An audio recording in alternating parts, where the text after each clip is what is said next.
Tonight, we're going to talk about the birth of the women's movement, 19th century women who challenged their times by appealing to America's foundational values, those truths we say we hold to be self-evident and that we have organized our society around. And in so doing, they shape the future. There's a heck of an echo. You know, if I stand in the middle of the room, can you hear me in the back if I take the microphone off? I don't want to waste any more time. Yeah, that's good. Okay? You're good. So we're going to talk about March is Women's History Month, and which is one of the reasons that this topic was thought appropriate. President Carter decreed that there would be a Women's History Week in 1980. In 1987, President Reagan elevated it to a national observance. It's not technically a national holiday. I do a series on history of American holidays, and there's a whole hierarchy of them, but this is a national observance.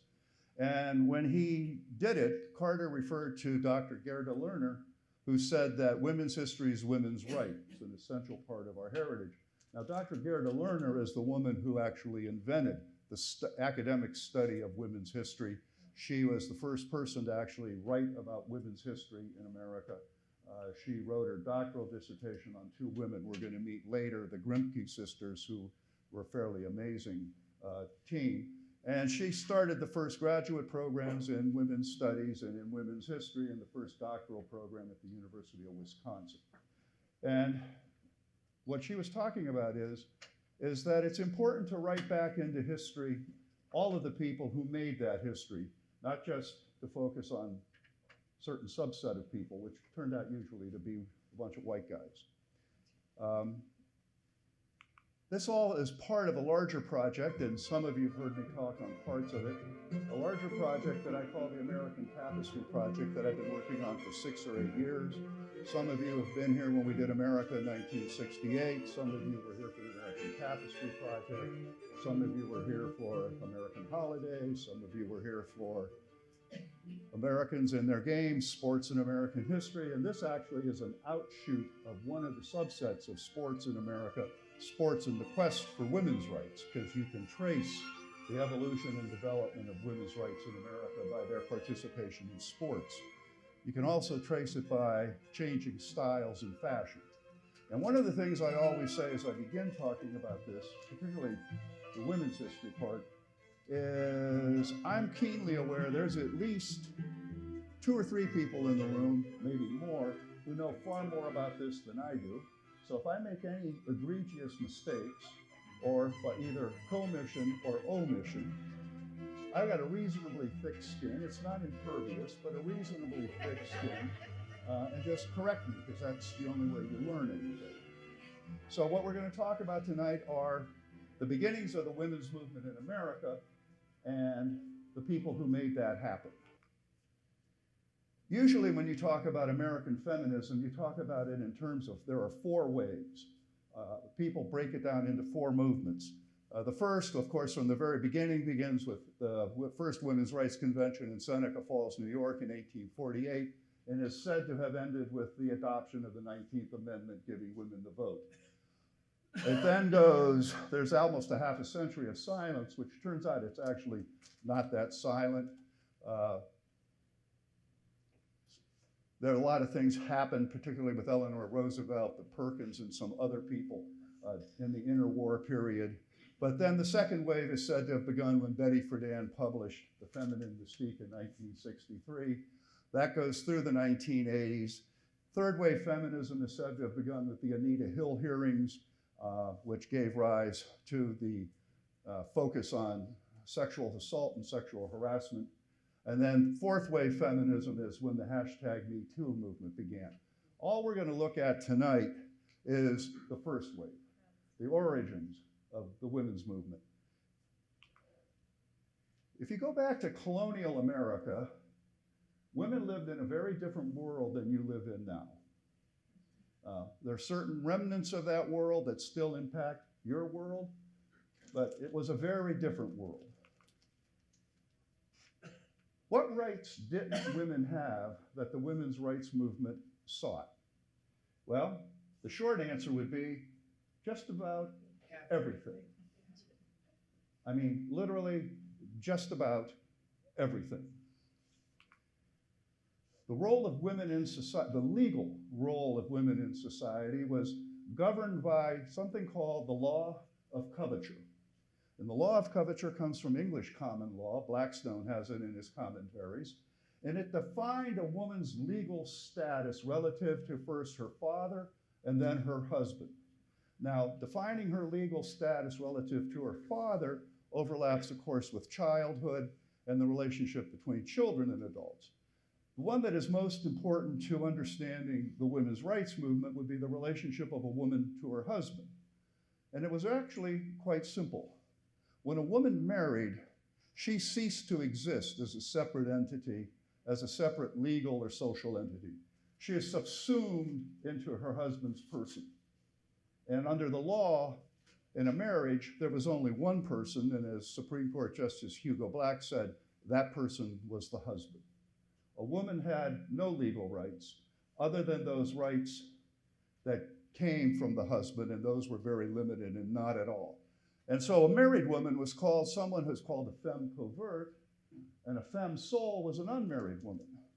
Now, unmarried women who had never married were in a highly ambiguous position in society. To a certain extent, they had some rights of inheritance, but they were very limited. As a matter of fact, and again, I know there's women in the room who know more about this than me, if you try to ever really understand what's going on in a Jane Austen novel, Jane Austen novels are all about how you as a woman navigated that culture. That's what it's all about. And the single most important thing you did in your life was find a husband. Then A, you had to find a husband, and then B, it had to be the right one because he had all authority and power. A femme sole, a single woman who had never been married, was in a really ambiguous position. The only single woman who had any legal status was a widow. And you will frequently see in the 18th and 19th century, widows never remarried because they could own land, they could own property, and they could make contracts. They had certain legal status that was different. More specifically, a woman couldn't own property. She had no right to her own earnings. If she worked, which would have been rare, but if she worked or ran a shop, the earnings were the property of her husband. Actually, the simplest way to describe what is meant when it is said that a woman was subsumed into her husband was Alice Smith marries John Brown and becomes Mrs. John Brown. What happened to Alice Smith? She ceases to exist as a legal entity. And so the names were not just simply a matter of custom, that was a legal reality. So Jane Doe marries John Doe and becomes Mrs. John Doe, and Jane Doe ceases to exist legally. And she has no legal or social rights. So she couldn't own property. She had no right to her own earnings. She couldn't make contracts. She could not independently sign a legally binding contract without her husband's permission. And that actually, as I look around the room, lingered deep into the 20th century. I put that up there. It's an anachronism if we're going to talk about the 18th and 19th century, but women could not get a credit card in their own name until 1974. It had to be in the husband's name. And the reason for that is she couldn't establish credit because she didn't own anything, technically, legally. I mean, a lot of this is not ancient history. I mean, it's still, some of it is today. She had no right to an education. Women were not educated because they were not permitted to work outside of the home. So if you're not going to work outside of the home, why do you need an education? And vice versa. They had no political rights. They could neither vote nor hold political office. And they were not permitted to speak in public. Speaking in public was considered something that only men would do, and that for a woman to do it, it was considered to challenge the social norms. So when you say, what rights did women not have in the late 18th, early 19th century, the answer to that is virtually none. Virtually none. Who were the first people to begin to push back against this? Well, in colonial America, there were in fact some. There were some people who didn't accept that. Abigail Adams, John Adams' wife, famously wrote to him and it's part of the folklore, famously wrote to him during the Constitutional Convention that while you're making this new code of laws, I would want you to remember the ladies, because we will not obey any law which we have no representation in creating. And she also said to him and to remember that every man would be a tyrant if he could. John Adams' reaction to that was to find it humorous and make a joke of it, actually. Mercy Otis Warren, that's the statue of her in front of the town hall in Barnstable, Massachusetts. Mercy Otis Warren was the first great historian of the American Revolution. Her brother was James Otis, who in the trial of the writs of assistance coined the phrase, no taxation without representation. She was related to, not married to, Dr. Joseph Warren, who was killed at the Battle of Bunker Hill. And she was the first great historian of the American Revolution, and actually the first woman to exercise some indirect political power. Molly Pitcher is part of American folklore. She was a woman. Her husband was in the Continental Army, and at the Battle of Monmouth, she brought water in pitchers, hence the name Molly Pitcher. Her real name is Mary Hayes, to cool the cannon. And when her husband was killed, she manned the cannon, and so entered into folklore. But none of these people would have thought of themselves as feminists. Phyllis Wheatley was an enslaved African-American woman, and she is probably, you get into intangible arguments here, the first great American poet. And George Washington, during the siege of Boston, was so astonished by it, he wanted to meet her that a woman could be actually a great poet, much less an enslaved black woman. This is not her, it's a silhouette, a wonderful book, if you want to read, a wonderful book about the condition of just an average person's life, an average woman's life. Read Jill Lepore's The Book of Ages, which is her recreation of a biography of Benjamin Franklin's sister, Jane Franklin Meekum. She was her legendary brother's sister and his closest confidant, and they carried on a correspondence for 60-some years.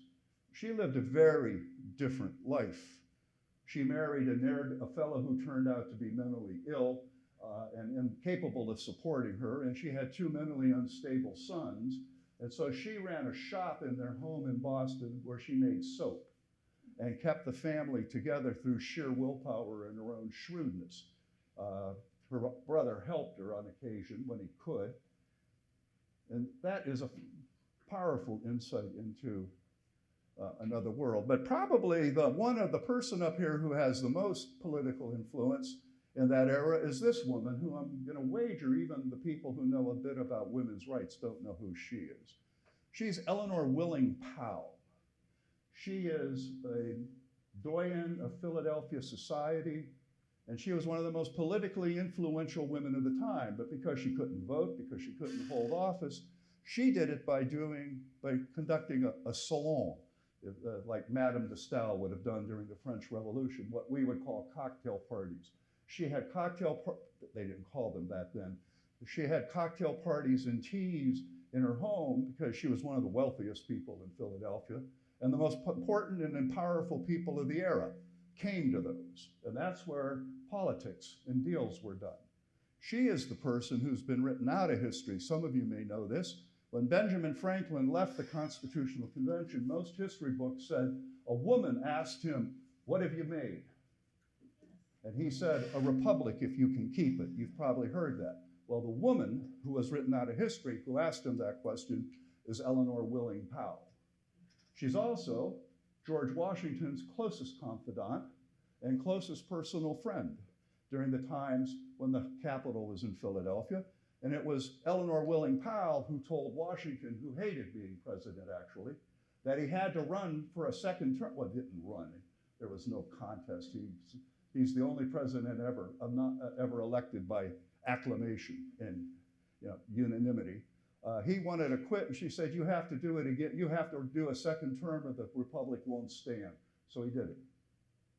Historians have tried for 200 years to figure out whether they were more than confidants, but nobody kept notes, and there was no social media. And I rather doubt it, actually. But those are some earlier precursors. But the most important precursor to the women's movement was not an American, it was an English woman, Mary Wollstonecraft. Mary Wollstonecraft was born in London in 1759. Her father was financially unstable, her mother was abusive, but her father did one thing. This turns out to be a common theme, by the way, with these women. It's either a father or an older brother, usually. Her father educated her. Her father taught her how to read and write, and she was brilliant. And once she knew how to read and write, she could educate herself. She took jobs then as a governess, and as she became a governess, she began to realize women had no power. Women had no independence or any autonomy. And she became the great champion of equality, education for women, and equality, and she began to challenge gender norms. She's the first person to use 21st century jargon to say that gender and social roles were socially constructed. The only reason women appear to be ignorant and helpless is because they've not been educated. And because they've not been educated, they're ignorant and helpless, and therefore you have a circular thing, so you break the circle by educating them. She was the great champion of equality for women and of education for women. She wrote 2 books. One was Thoughts on the Education of Daughters, but of course the most famous one, which can be said to, at least in the English-speaking world, to have invented the whole concept or notion of feminism, was her vindication of the rights of women and the structures of social control, which challenged everything. It changed everything. She argued for education for women. She argued that women ought to be able to run their own businesses. She argued that the only reason that women were considered inferior is that they've been made inferior by social standards that are wrong. And she basically created the feminist movement. She was the intellectual companion and friends of Edmund Burke and William Godwin. William Godwin was the philosopher who created the concept of utilitarianism. Actually, Mary Wollstonecraft married William Godwin, and sadly, at the age of 38, didn't die in childbirth, died in complications of childbirth 2 or 3 days later. Now, interestingly enough, her daughter, Mary Wollstonecraft Godwin Shelley, married the poet Shelley and wrote Frankenstein. Also in the 18th century is Fanny Frances Wright. She was born in Dundee, Scotland in, is it up there? I don't have it up there. Around 1785. She was born to a progressive family. Her father, James Wright, was a wealthy merchant, extremely progressive, and allowed for her education. Both of her parents died when she was only 2 years old, leaving her independently wealthy for the rest of her life. An uncle educated her, and she became the great exponent of Wollstonecraft's philosophies.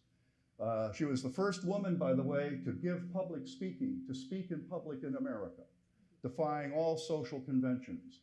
A woman who would speak in public became known as a Fanny Wrightist. She came to America in 1818 on her own to see what it was about, and she wrote a series of letters about the American experiment. She was a kind of de Tocqueville, but not quite as thorough as he was. She went back to Europe, became friends with the Marquis de Lafayette, and then when he came on his great tour in 1820, she came back and stayed. She was a ultra-progressive for her time. She believed in the liberation of women. She was a vehement opponent of slavery. She used part of her wealth to create a colony, or a commune, you might call it, called Neshoba in Tennessee, in which she would buy slaves, bring them there and educate them and free them. Didn't make her a lot of friends in Tennessee. She later ended up at Robert Owen's Harmony Commune in Western Pennsylvania, and then with Robert Owen, and after that fell under disapproval from the locals, Robert Owen's socialist community in New Harmony, Indiana. In her lectures, she attacked religion, church influence in politics, authoritarian education, and defended equal rights for women. She argued for the replacement of legal marriage by a marriage based upon respect and moral obligation. So that's Fanny Wright. She died in Cincinnati, Ohio in 1859. In the early republic, coming out of the colonial age, the early republic was a very different time, and it actually created rather fertile ground for the beginning of the women's movement. The early republic was characterized by 4 or 5 things that most of us haven't thought much about. One, nation building. It's one of those things that was so pervasive and so central to the American experience, it's almost like it was hiding in plain sight. How do you create an American out of a Virginian or out of a Yorker, as New Yorkers were once called? In other words, how do you build a common culture out of these 13 formerly independent colonies, although we don't have time to really parse that. We'll just, for the sake of argument, say these 13 formerly independent colonies, and then a handful of new states. So part of it was building a nation and creating a common society. And you could argue that our 21st century culture wars are evidence that we've never actually quite finished that project. We've never actually quite concluded that.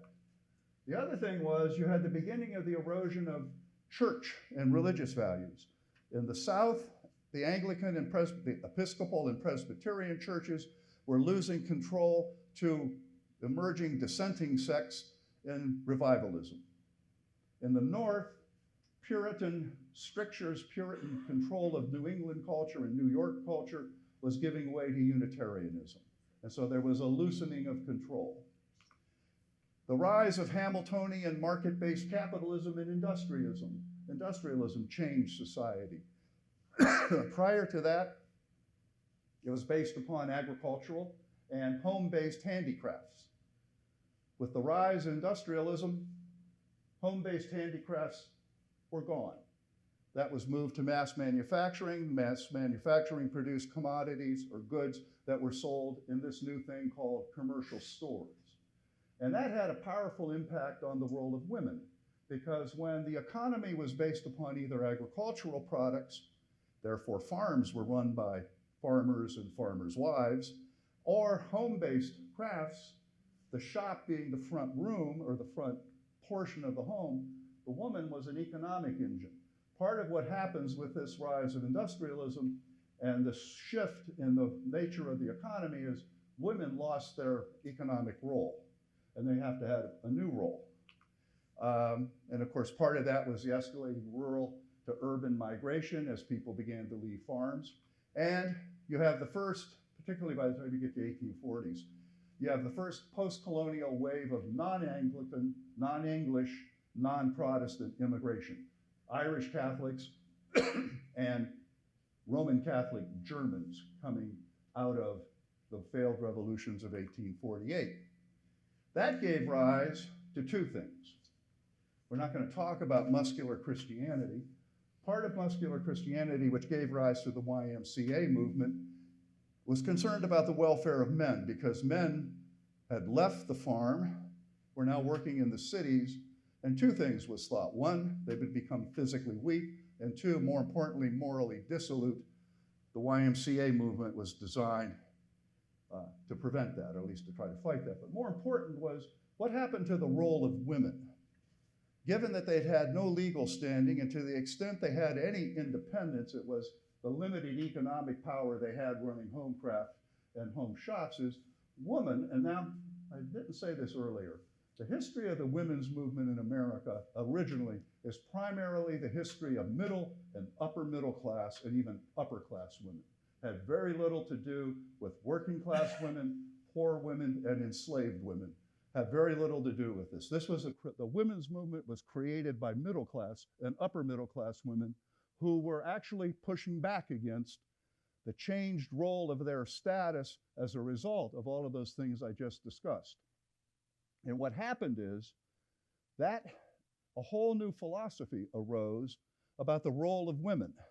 And it is called, or was called, Barbara Welter did a lot of the original research on this, the cult of true womanhood and the cult of domesticity.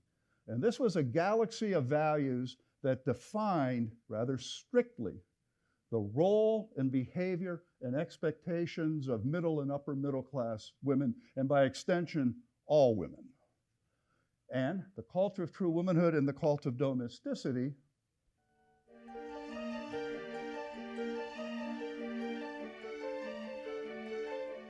it's four key virtues that defined a woman's role and how she was to live her life. Its four key virtues were piety, purity, submissiveness, and domesticity. Because woman's role had been changed and now confined to the home, she was considered to be the bedrock of society, because home was the bedrock of society. When I say home, that's an early 19th, 20th century concept that has implications all the way down till today. And if you think this is just an antique thing, I look at the people in the room. This thing had a tremendous revival in the 1950s. Think of the programs Father Knows Best, Donna Reed, all of those programs. That's all the cult of true womanhood brought into the 20th century. It dominated. So if home is now the cornerstone, the linchpin of culture and society, the keeper of the home is woman. And if she is the keeper of the home and therefore the rock upon which society rests, certain expectations are made of her. 1, piety. 2, purity. 3, submissiveness. And 4, domesticity. Piety is that she was the keeper of the moral compass. Her job was to instill in the children and in the family religious and moral values. Purity, if she's going to be the avatar of all of culture's moral values, she has to then herself live it. And purity here means that she is virginal. There's no premarital, no extramarital sex. And her purity, her virginity, is the great gift to her husband. And her job then is to procreate. And in order to do that, she is to be submissive. Remember, she has no legal rights. Her job then is to defer to the husband and to protect the home as the husband's sanctuary. And lastly, if the home is the husband's sanctuary, it's the cult of domesticity. Her greatest challenge, her greatest talents would then be in running a home. The greatest description of that in American literature and American culture, as probably every woman in the room could explain to the thick-headed men in the room, is Louisa May Alcott's Little Women, which describes that world perfectly. It's an absolutely beautiful novel, but once you catch on to what's actually going on, it describes it perfectly, both what that world's values were, how it's organized, and also that world's discontents. Because the one daughter is the hero of most modern women because she chafed under that. But in that family, you have the preternaturally patient Marmee, who is the complete embodiment of the cult of true womanhood. And then you have her 4 daughters. Meg, the eldest daughter, who will follow mom. Beth, the 3rd daughter, who is frail and takes submissiveness almost to a logical extent because she dies. And then you have Amy, the youngest daughter, who wants to marry a rich man and does, although there's a kind of twist to the plot to who that rich man turns out to be. And then there's Jo, the heroine to most modern women, because it's in the character Jo that the discontents, that the chafing under this are expressed. Jo's, in some manner, shape or other, she frequently makes the statement, why wasn't I born a boy?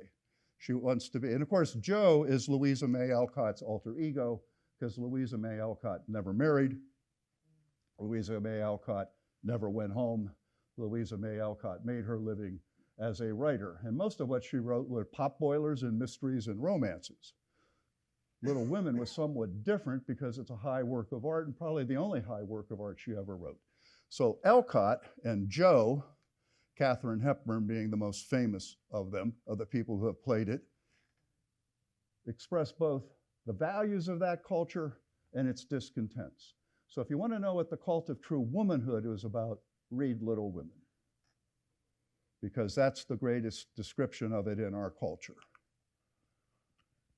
The cult of true womanhood, much like Louisa May Alcott, who was herself conflicted, she never married, she never really came back home, although she did. She came back to care for her dying father. She did do that.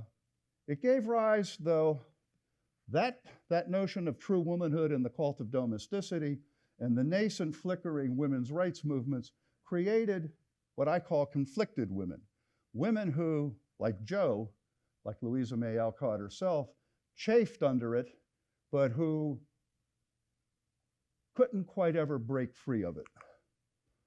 Lydia Huntley Sigourney, and I actually put her birth name in there because it's important. Lydia Huntley Sigourney was the first woman to make her living as a writer.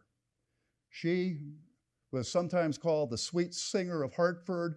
She always signed her work Mrs. Sigourney, never Lydia Huntley. She wrote over 52 books, 300 and some articles, but the books she wrote advocated for gendered spheres of society. She was an advocate for the cult of true womanhood, although the way she lived her life contradicted it. What she did contradicted what she said. In her letters to young ladies and letters to my pupils, she said a young woman's chief duty was to give pleasure, to be instructive, and to be comforting. A little more powerful was Lydia Maria Frances Child. She, like Sigourney, was a great writer and earned her living. She, that is her, she was one of the first women to write novels. Her first novel, Hoboken, was by the terms of the time a bestseller and gave her an independent living. It was about a white woman who was captured by Indians in a fight in Maine, lived with the Indians, and to the horror of New England establishment, married a Native American. But he gets killed. He doesn't get killed, excuse me. The white man she abandoned comes finally to her and apologizes, and they work it all out, and the Native American kind of, the beginning of the great self-sacrifice goes away. But anyways, that was her novel, Hoboken, which was scandalous because a white woman would have actually married and therefore must have biblically known a Native American.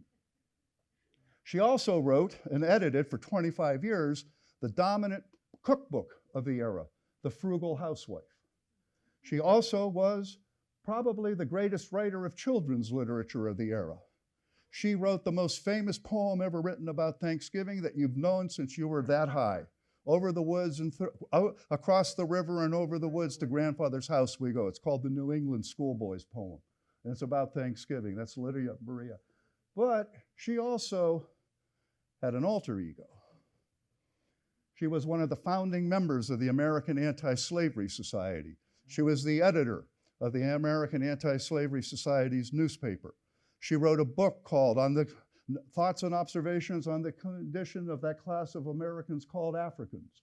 She was a feminist before her time. She wrote a book called The History and Condition of Women in Various Ages and Nations.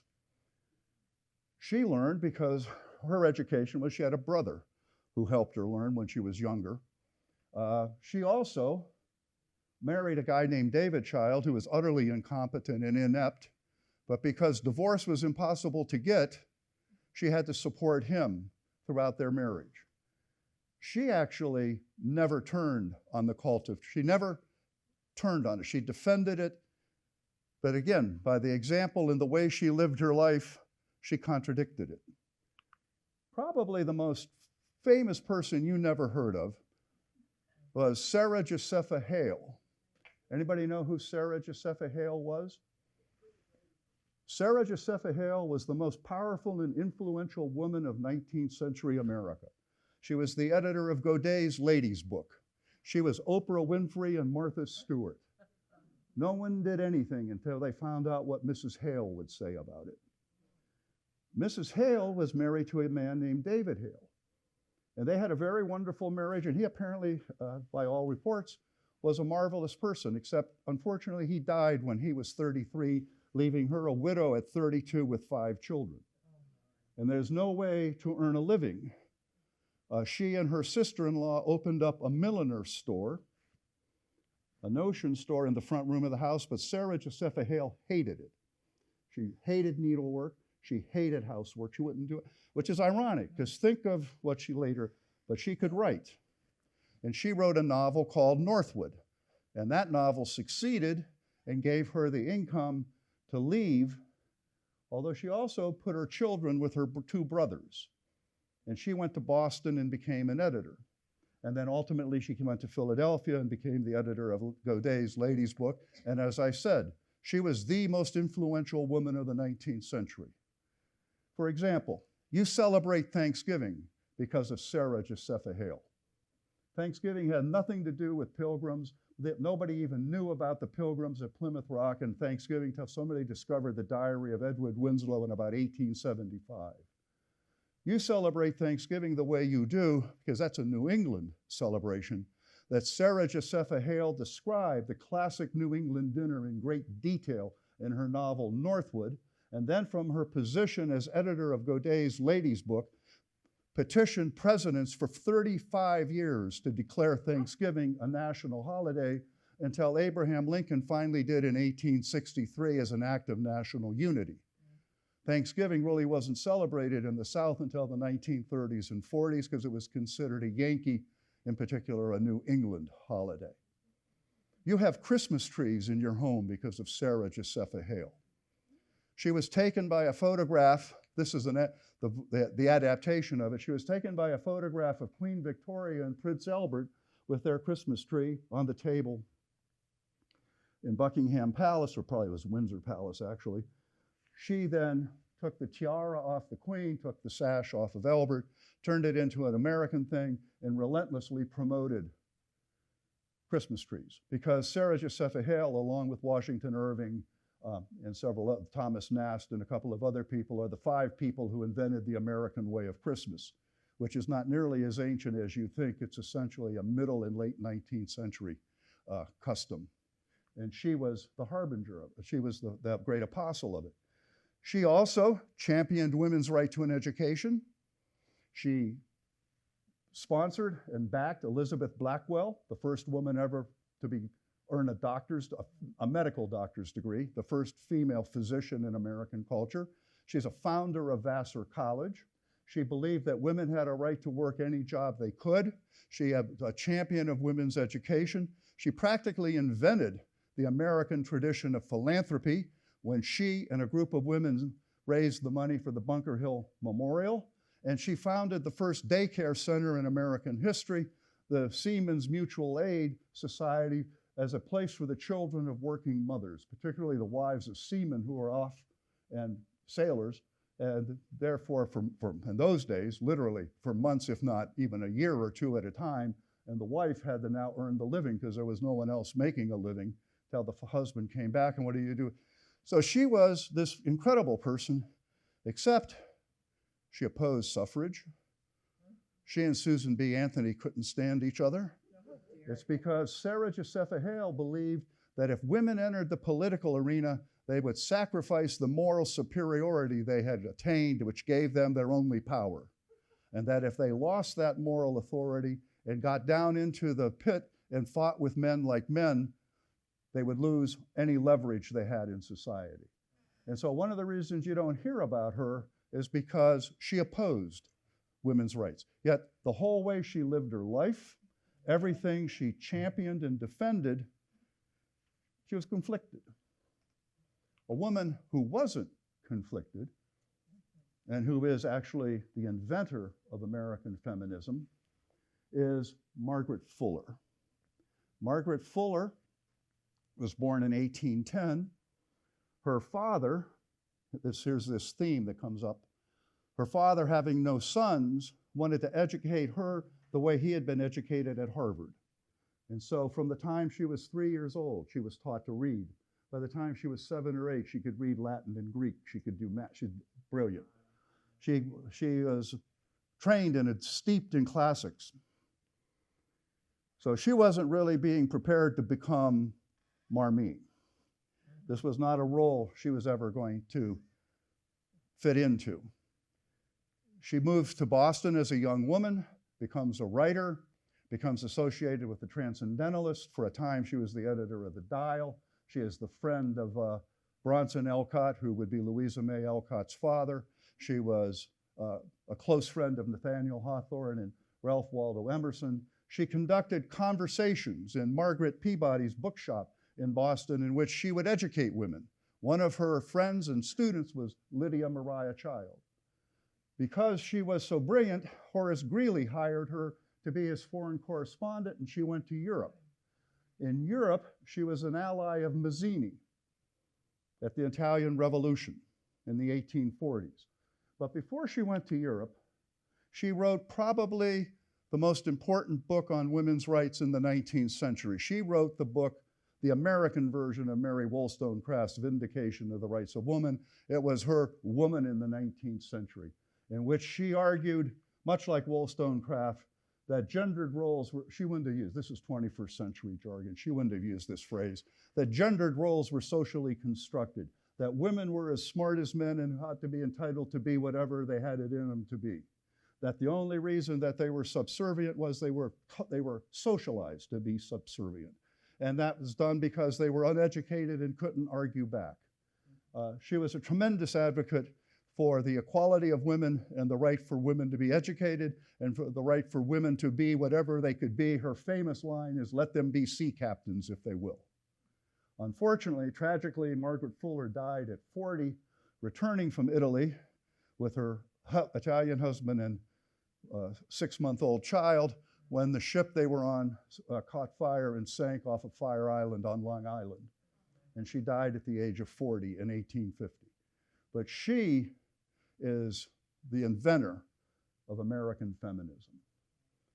She's an amazing person. So you get to 1848 and the birth of the women's movement. The women's movement comes out of all these kind of precursors we've been talking about. You had all of these precursors. The thing that women pushed back, the thing that many of you in this room pushed back at some point in your life, I'm certain, or you wouldn't be here tonight to hear this kind of talk, was the echoes or the aftershocks of the cult of true womanhood. It's still there. And the first nascent women's rightist we've just talked about. But the real people, the people who actually made the women's movement, come out of two other major 19th century social movements, abolitionism and temperance. And almost every one of the women who created the women's movement either were abolitionists or they were temperance supporters, and in many instances, both. This is Lyman Beecher. He was the great evangelical preacher of the time. He's a legend amongst people who pay attention to the history of American religion. Actually, to me, he's more of a legend for his family. He probably had the most astonishing 4 children of any family in American history. His daughter, Catharine Beecher, along with Horace Mann, invented public education in America, argued that everybody was entitled to a free, secular education. And when she said everybody, she meant boys and girls, men and women. They were also entitled to physical education, men and women. That's Catharine Beecher. His second daughter, Isabella Beecher Hooker, becomes the close confidant and ally of Susan B. Anthony. His son, Henry Ward Beecher, succeeds Lyman Beecher and is the great preacher, revivalist preacher of the middle of the 19th century. He gets caught up in a scandal at a certain point, but he survived it. But he, Henry Ward Beecher, was an abolitionist, a temperance advocate, and an advocate for women's rights. And of course, their sister, Harriet Beecher Stowe, wrote probably the most influential novel in American history, Uncle Tom's Cabin. That's quite, I would have loved to have been around that dinner table with Lyman Beecher and his children, but I'm gonna make a footnote here. I can't find a picture of his wives. He had 2. There's 2 or 3 other children. He had 7 children, but the other 3 are equally accomplished, just not as colossally accomplished as those 4. I found one bad picture of one of the 2 wives, but I'm not absolutely certain it's her, so I didn't put it up there. But I've always thought, as I've been doing this research, that's really interesting. Because unless Lyman was capable, if there's a biologist in the room, it's called zoogenesis or something, unisexual creation, there's a mother involved here somewhere, and she was probably at the table. And there was actually two of them, but they've been kind of written out of the story. Charles Grandison Finney was the founder of the American temperance movement. Gerrit Smith, whose daughter we'll meet in a minute, was one of the major abolitionists of the time. And of course, John Brown was the greatest abolitionist of the time. Sojourner Truth, who is a women's rights activist and an abolitionist. William Lloyd Garrison was an abolitionist. Of course, Frederick Douglass and a very young Susan B. Anthony was both an abolitionist and a temperance advocate.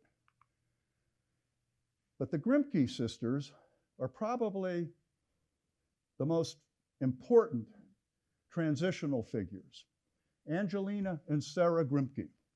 They were born in South Carolina in the 1820s. They were born in a wealthy slave-owning family. They lived on a plantation. Both sisters were so horrified by what they saw that as young adults they moved to Philadelphia. And another common thread in all of this is they joined a Philadelphia meeting. They became Quakers. And of course, Quakers were the great advocates of social egalitarianism. They were the great advocates of abolitionism. And the Grimke sisters become abolitionists. And the oldest of the two, these portraits of these women, by the way, 19th century photography, you were not supposed to smile. It's obviously very stiff because you had to hold the pose for, like Alan, my brother-in-law, could explain it to you and tell the exposure, but it could be like 30 seconds or so, so you had to freeze. And then when you add to that these women didn't have access to the hair care products that you have, they wore their hair so severely, and part of the legacy of the pre-women's movement, they wore bonnets all the time. And that was partially out of hygiene, but it was also a social custom to be demure. So these portraits of them they make them look grim, and I doubt that they were grim. But anyways, Angelina Grimke wrote an appeal to the Christian women of the South, appealing to their Christian instincts and their Christian values to oppose slavery. But she and her sister Sarah quickly realized nobody was going to pay them any attention because they had no power. And you'll see that one of the common themes is that the women in the abolition and temperance movements who become the leaders of the women's rights movement all come to a moment of what you might call feminist awakening. I can't get anywhere because I have no power. And so if I'm going to get anywhere, I've got to get power first. Then we'll come back. And Sarah Grimke did that, Letters on the Equality of the Sexes and the Condition of Woman. And she became, of the two, the first one who became a women's rightist. And so the Grimke sisters are a transition or a bridge between those two cultures. But the really most important two are Elizabeth Cady Stanton and Lucretia Mott. They started the women's rights movement in America. And again, they were abolitionists and they were temperance advocates. They went to an abolitionist conference in London with their husbands, who were also abolitionists, thinking that they would be permitted to speak. They were told to go sit in the gallery, that this was not something women could do or were permitted to do. And sitting in, this is a true story, this is not an anecdote, it's in both of their diaries, their autobiographies, etc. The two of them there came to a decision, and it's the decision I said earlier. If we're going to get anywhere, we need power first, and then we can come back and do this. It took them a couple of years, but they organized the first Women's Rights Convention in Seneca Falls, New York in 1848. Lucretia Mott was born in Nantucket. She was born to a Quaker family. There's that theme again. Her father believed in the equality of the sexes and made sure she was educated. She married James Mott, who was a fellow Quaker and an abolitionist, and Lucretia Mott became one of the great abolitionist speakers. She was one of the first women who would dare to speak in public. And of course, that came out of her Quaker heritage, because in a Quaker meeting, anyone can speak. And she didn't understand being told to be silent. And that's Lucretia Mott. Elizabeth Cady Stanton was not Quaker, but she came out of an abolitionist family, and then she married Henry Stanton, who was an abolitionist. And Elizabeth Cady Stanton is probably the closest intellectually to Margaret Fuller. Elizabeth Cady Stanton was the great philosopher of women's rights. She, progress is the victory of new thought over old, and never forget we are sowing winter wheat, which is actually a great comment that any leader worth their salt makes. You've heard the cliche, I'm planting trees I'll never sit under. That's what Elizabeth Cady Stanton did. But she and Lucretia Mott called the first Women's Rights Convention in Seneca Falls, New York in 1848. Susan B. Anthony wasn't there. At that convention, they issued a Declaration of Sentiments and Resolutions. I was going to print it up, but you can find it on the web. Just Google it. Declaration of, how many people have ever read it? Okay, 2. Kim Wood, you would have. Okay, 2. The Declaration of Sentiments and Resolutions, which Elizabeth Cady Stanton and Lucretia Mott wrote. And they modeled it directly on the Declaration of Independence. And they said, we hold these truths to be self-evident, that all men and women are created equal. And then they listed their grievances. And their grievances follow what I talked to you about, what rights didn't women have. He has not permitted her to exercise her inalienable right to the elective franchise, to vote. He's compelled her to submit to laws she's had no voice in making. He has made her, if married in the eye of the law, civilly dead. That's the law of coverture. He has taken from her all right and property, even the wages she earns. He's made her morally an irresponsible being. In the covenant of marriage, he's compelled to promise obedience. The law gives him the power to deprive her of her liberty, and this comes as a shock usually to 21st century women, and that he could beat her if he wanted to. Now, most men, I got to defend my gender here a little bit, most men didn't exercise that, but some did, and with impunity, because they were protected by the law. He so framed the laws of divorce because the laws of divorce were tilted to men. In the 19th century, the man had custody of the children and would automatically get them if the wife left. There's a famous anecdote of a woman whose alcoholic husband beat her, who came to Susan B. Anthony for help. Anthony tried to hide her, and then they both ended up in jail. And then they took the child from the woman and gave it back to the alcoholic and abusive father. He's denied her the facilities of obtaining a thorough education. All schools were closed to them. He's created a false public sentiment, creating a double standard. Men can behave one way, and women have to behave another. Piety and purity. Remember? Piety and purity. He's endeavored to destroy her confidence. I'll let the women in the room explain to the men what the gaze means. So they said, we insist that we have the immediate admission to all the rights and privileges of citizens of these United States. They said they expected to be ridiculed and humiliated for doing it. And they were right. They were. Frederick Douglass was one of the 32 men who signed it. And Frederick Douglass said, our doctrine is that right is of no sex, and believed in equality.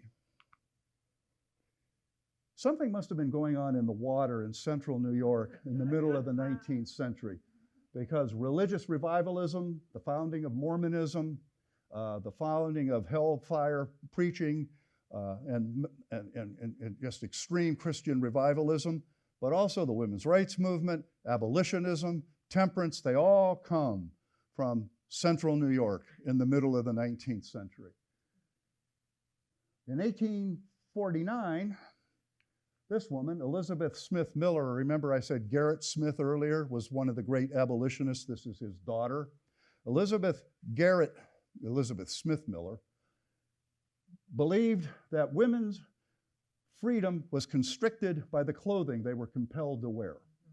And you can trace, I'm not qualified to do it, you can trace actually the whole arc of women's rights by tracing out the evolution of women's clothing. A 19th century woman would have been dressed from here to the floor. She would have worn a corset at all times that forced the correct posture. And the layering of clothing was incredibly constricting and confining. Plus also, as Elizabeth Cady Stanton wrote somewhere, try walking up steps with a baby in one arm. Elizabeth Cady Stanton had 7 children and Lucretia Mott had 6. Try walking upstairs with a child in one hand and something else in the other hand with a skirt that you can trip over.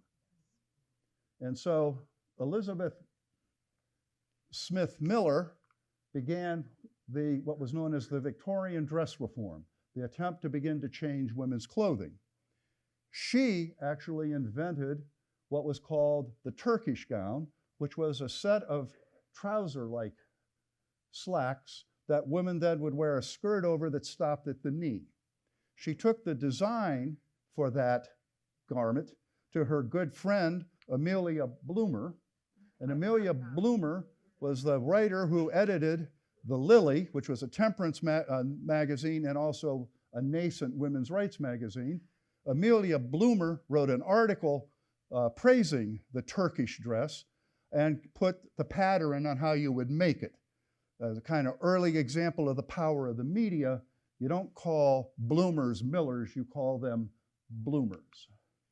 And this is what I mentioned earlier.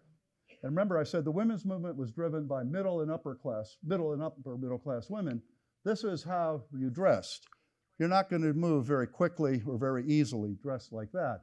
This would be bloomers. Notice the slacks and of course the slacks immediately give you freedom. And one of the things that happened is bicycling became a craze in the middle of the 19th century, particularly after the invention of the safety bike. And a safety bike is a bicycle where both wheels are the same size. And women took to that because it gave them freedom to move away.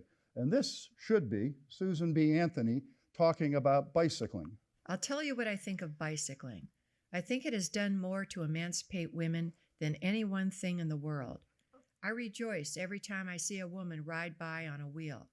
It gives her a feeling of self-reliance and independence the moment she takes her seat, and away she goes, the picture of untrammeled womanhood. So bicycling was actually a women's rights symbol.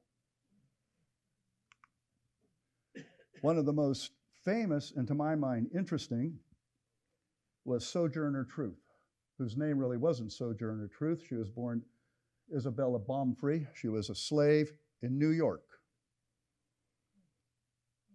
Her first language was Dutch, because the family who owned her was Dutch. She always spoke with a Dutch accent.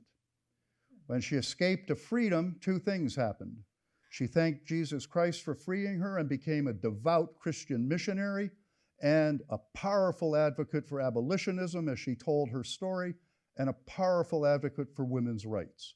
And she gave probably the most famous early 19th century speech, the Ain't I a Woman speech, in Akron, Ohio in 1851. There's some argument about whether she actually used the language that was attributed to her.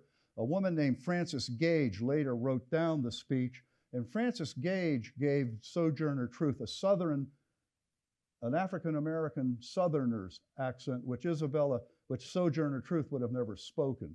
But in that famous speech, anybody here ever read it or heard it? Well, you can see it enacted. Remember, women were supposed to be weak and stupid and fragile and vulnerable. And she talked about how she could hoe 30 acres. She knew how to ride a horse. She had been able to shod a horse. And she said, ain't I a woman? She talked about, they say a man has to open the door for me and a man has to help me, but I've been opening doors. I've been taking care of myself for 40 years, but ain't I a woman? And she used that as a refrain over and over again as she talked about all of the things that she could do that she wasn't supposed to be able to do. It's a powerful speech. Ain't I a woman? Sojourner Truth. They did. You'll recall in Declaration of Rights and Sentiments, they said they would be humiliated and ridiculed, and they were. They were called monsters, unsexed, unnatural. The worst insult was to call them manly. That was the worst of them all. Susan B. Anthony was described as a grim old gal with a manly air, an Amazon, a pantaloon-addict for wearing pantaloons, which was another word for that. Any woman not content to be woman, woman being someone who adhered to the cult of true womanhood and the cult of domesticity, well, then they must be homosexual, so that lesbian became an epithet thrown at any woman who stepped out of those bounds. And that continued down to into the late 20th century. No 19th century person ever said feminazis, but Rush Limbaugh was working an old tradition when he used that line. The two great women's issues of the mid and late 19th century were the Married Women's Property Acts and women's suffrage. The Married Women's Property Acts is too complicated, so I'm going to give it to you in about a minute if I can. They were laws designed to give women exactly what it said: some economic and legal control of their life, some legal control of their economic life and their property. And there's a whole long list. It took most of the 19th century as state after state began to adopt these rules. Maine was the first in 1844, granted them greater control and some ownership rights, granted them the ability to manage property. New York, 1848, granted women the right to own, control, and manage their real and personal property independently of their husbands. They were allowed to enter into contracts.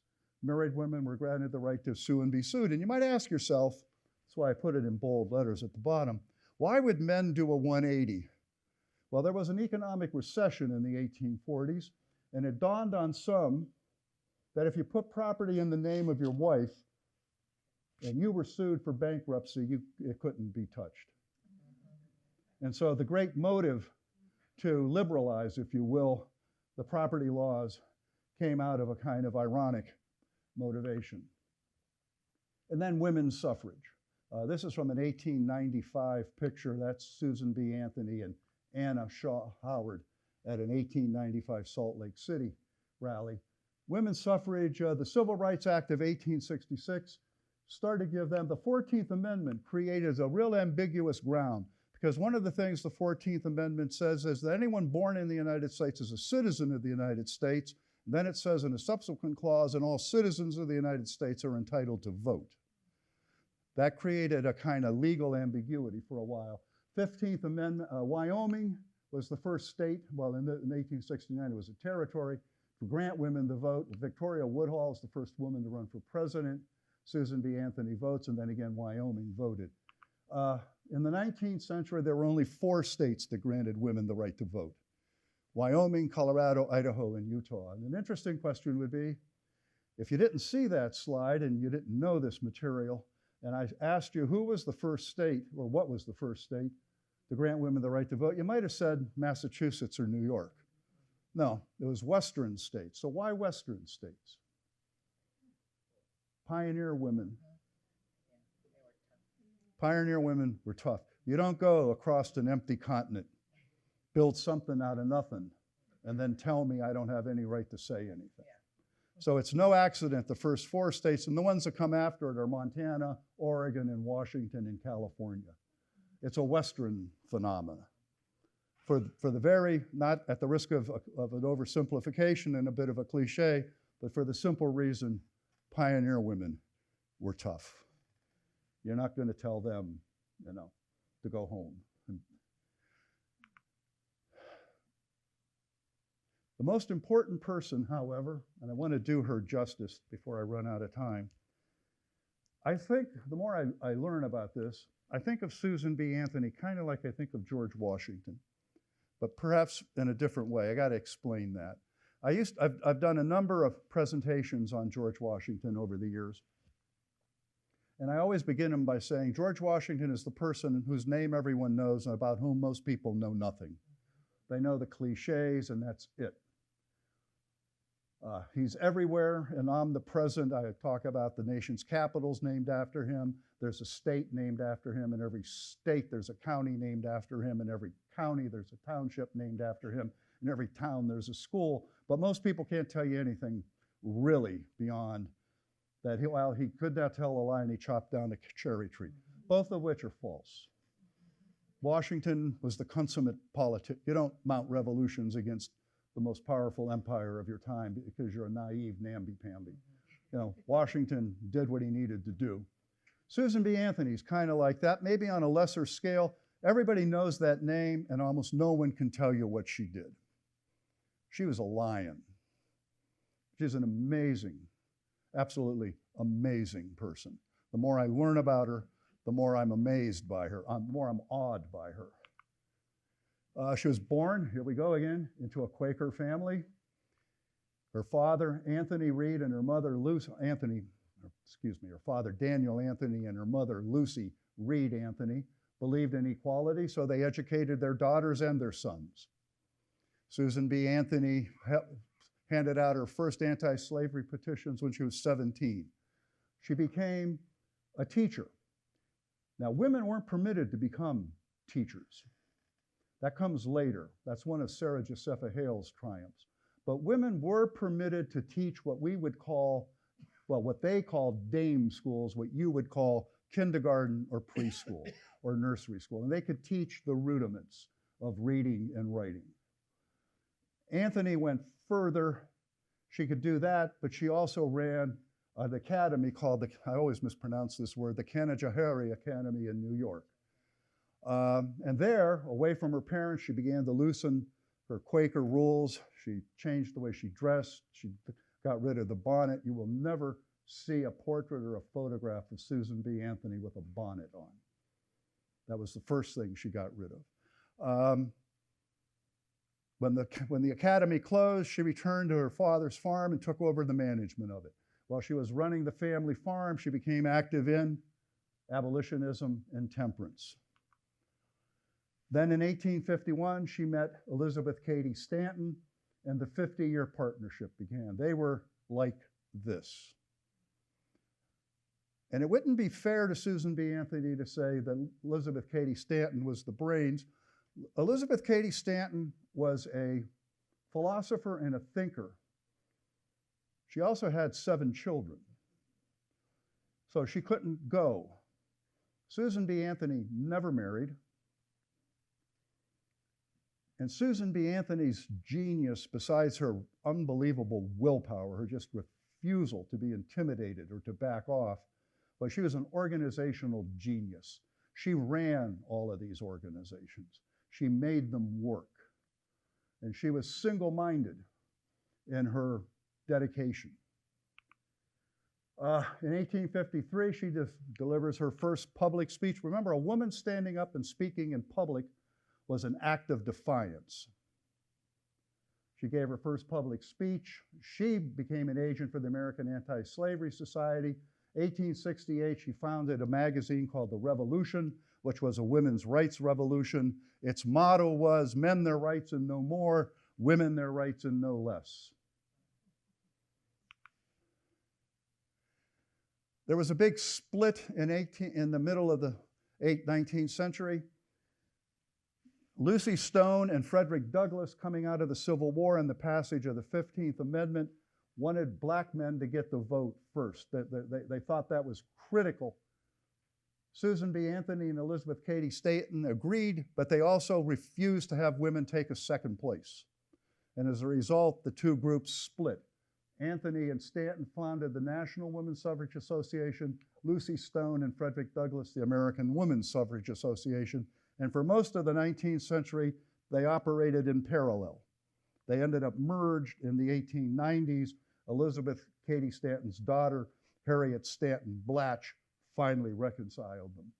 Lucy Stone is an interesting person. She was the first woman to ever graduate from college from the state of Massachusetts. She was born into a poor rural farming family. Her father did not believe in women's rights and did not believe that women should be educated. Lucy had to learn how to read and write on her own, and again a brother enters in. Her brother taught her. She was determined to be educated. She got herself into the only school that would take her. Their high schools didn't exist as you know of them now, but she got a tutor to teach her. She then was enrolled. She paid for this. She would work, earn money, and go to college. She enrolled in Mary Lyons Mount Holyoke Seminary, the forerunner of Mount Holyoke College. She didn't have the money to do it, and then when her father got sick, she had to go home. She worked, and then in her late 20s, early 30s, she went to Oberlin College and finally graduated from college, one of the first women in America to do that in 1847. Remember I said women weren't allowed to speak in public. The person who was number one in their class in those days at any college gave the class oration. Lucy Stone was the valedictorian of her class at Oberlin. She wrote her oration. They wouldn't let her give it. She wasn't permitted to give it, so she took it back. She wouldn't let them read it, and she left. But she then got a job working with William Lloyd Garrison, and she became the foremost women's abolitionist speaker in the country.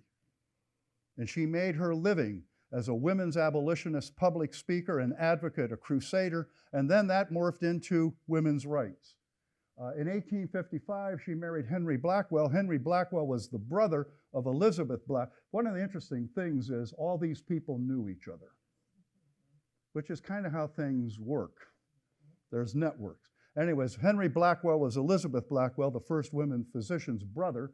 Lucy Stone married him, but her terms were two. One, the word obey was stricken from the vows. She refused to say she would obey her husband, and she kept her name. Women who followed her and kept their name in the 19th century were known as Lucy Stoners. She's another amazing person. Victoria Woodhull was the first woman to run for president. She and her sister, Tennessee Claflin, were born in a poor rural family in Tennessee. She and her sister got involved in spiritualism and became mediums. Victoria Woodhull was nothing if not a hustler in both senses of the word, hustler. Along the way, she became friends, probably the mistress of Cornelius Vanderbilt. Using his money, she became the first woman to have a stock exchange seat and a stock market office in Wall Street. And operating out of that office, remember I said she's a hustler, she was a spirit, she made a fortune. She became an advocate for women's rights. This is her testifying before Congress in 1872 on behalf of women's rights. In 1870, Susan B. Anthony went to hear her talk because Victoria Hall was a scandal. She promoted free love. She advocated divorce. She didn't believe in marriage. She made no apologies for her own behavior, said she had the right to be the lover of anyone she wanted to and as many people as she wanted to, and it really was none of your business. And so Susan B. Anthony, who amongst her many virtues, perhaps this would be a little ambiguous, she was a straight arrow. I mean, Susan B. Anthony, she wasn't humorless, but she didn't have time for frivolity. She was on a mission. But Susan B. Anthony went to hear her and was kind of taken by her. She said, she's amazing, what she'll do. And anyways, in 1872, Victoria Woodhull was nominated by the Liberty Party for president and was the first woman to ever run for president of the United States. But Susan B. Anthony is the real story. In 1872, because the 14th Amendment, as I said a while ago, 14th Amendment said anyone born in this country is a citizen of the country and all citizens have the right to vote. Susan B. Anthony thought she would try to see if that was true. So in 1872 in Rochester, she voted. She intimidated the hell out of the two male clerks when she showed up, but she told them she'd pay their fine and that they should just relax. It got more complicated. She voted. She was arrested for voting illegally. She wanted to be thrown into jail so that she could get a writ of habeas corpus and get her case to the Supreme Court. But Henry Selden, the retired judge who volunteered to defend her, could not bear the thought of Susan B. Anthony and the I'm drawing a blank on the county Rochester's in, but the Monroe County, that's it. She couldn't bear the thought of Susan B. Anthony in the Monroe County jail with drunkards and everybody else, so he paid the fine, which just ticked her off royally because that screwed that up, her whole plan. Later, interestingly enough, a woman in Missouri did the same thing, and she took it all the way to the Supreme Court, and the Supreme Court ruled against them. It said that who can vote is determined by the states, There's nothing in the Constitution that says about gender. They ducked. So in 1878, Susan B. Anthony wrote the Anthony Amendment, which later, of course, becomes the 19th Amendment. But she wrote that in 1878, 22 and 19. It took 41 years to get it passed, and of course, she didn't live to see it. The thing about her that is amazing is she covered the country. She was everywhere. I said that picture was Salt Lake City. There were no Ubers. There were no interstate highways. There were no planes. She did that on stagecoaches, sleighs, rickety railroads. She got tomatoes thrown at her, and she was actually everywhere. You read her itinerary, she was in every state and territory in the Union outside of the South. The furthest south she ever got or ventured would have been Maryland, and Maryland is really not south. It's a border state. But the thing is, when you read about her, she's everywhere. And you can't imagine, I mean, some of you will, I mean, I do it. You complain if the plane is late, or, you know, if you have to take a shuttle, or maybe you have the wrong pillow in the hotel. She did that, and she was everywhere. She was indefatigable and unintimidatable. In 1890, as I said, they merged. In 1896, at the age of 76, she spent 8 months in California campaigning for the vote, sometimes speaking 3 times a day. In 1900, she, Anna Howard Shaw, and Elizabeth Cady Stanton, with the help of Matilda Goslyn, wrote the history of suffrage. And by 1900, she had her 80th birthday at the White House. She had gone from being this crazy woman to maybe something, to an American legend over the arc of her life, because she gradually was winning. She didn't live to see the end, but she was gradually winning. The last speech she ever gave on her 86th birthday in February of 1906, she ended it by saying, "Failure is impossible."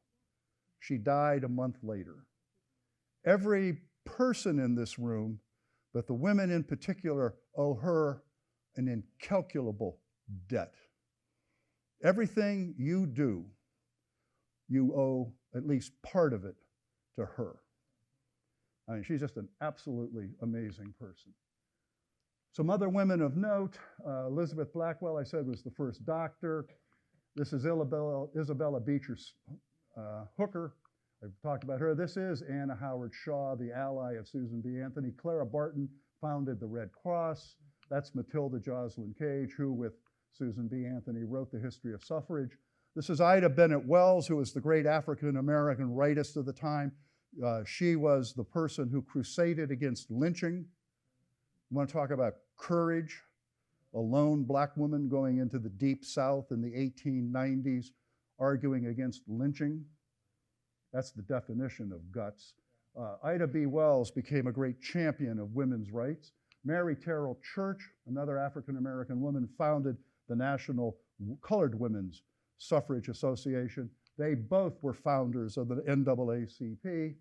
And this is Frances Willard, who near the end of the 19th century was the great champion of suffrage, who got middle-class women to finally buy into it, because Frances Willard was also the head of the Women's Christian Temperance Union. And Frances Willard threaded the needle of the cult of true womanhood in suffrage. Every time I give a talk at Chautauqua and I'm in the Athenaeum Hotel and I walk by the bar, because Frances Willard was headquartered at Chautauqua. And right to the building, if you're looking at the lake, it would be to your right, so it would be the south. The first major building to the south of the Athenaeum is the Women's Christian Temperance Union's historic headquarters. And every time I walk by the bar, I think, I wouldn't want to be the person that has to explain to Frances Willard why there's a bar in the Athenaeum Hotel.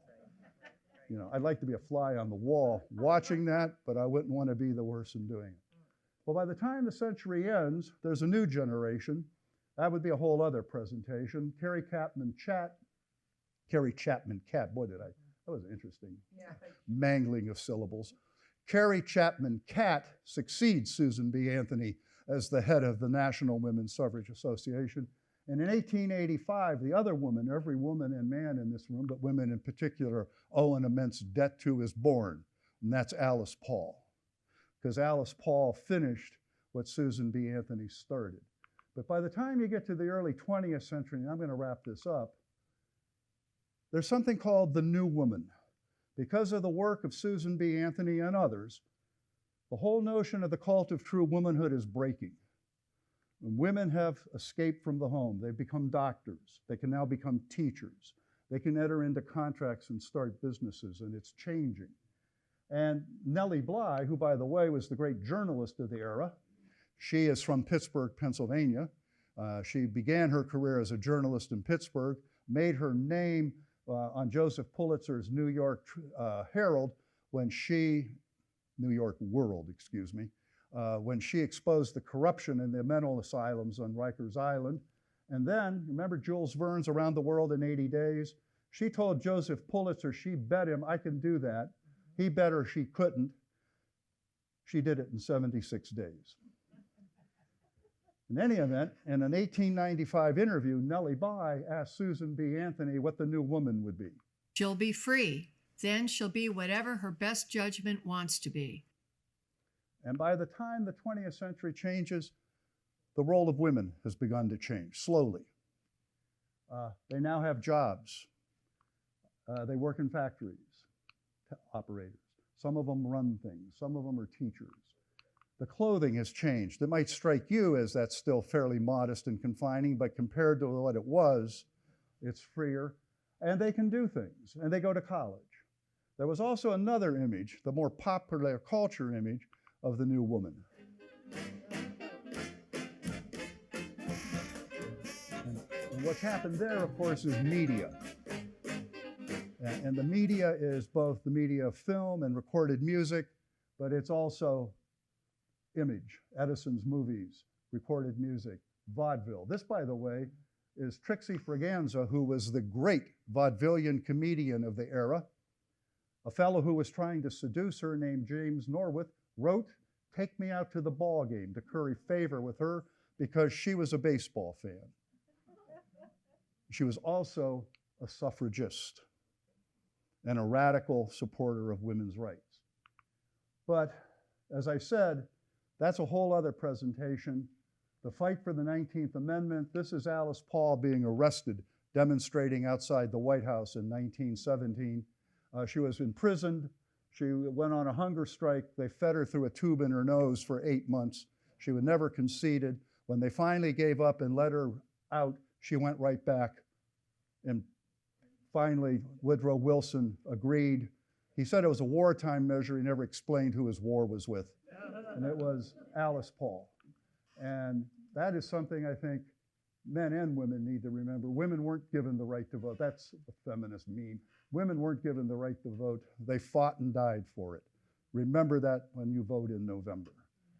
And that's it. Thank you.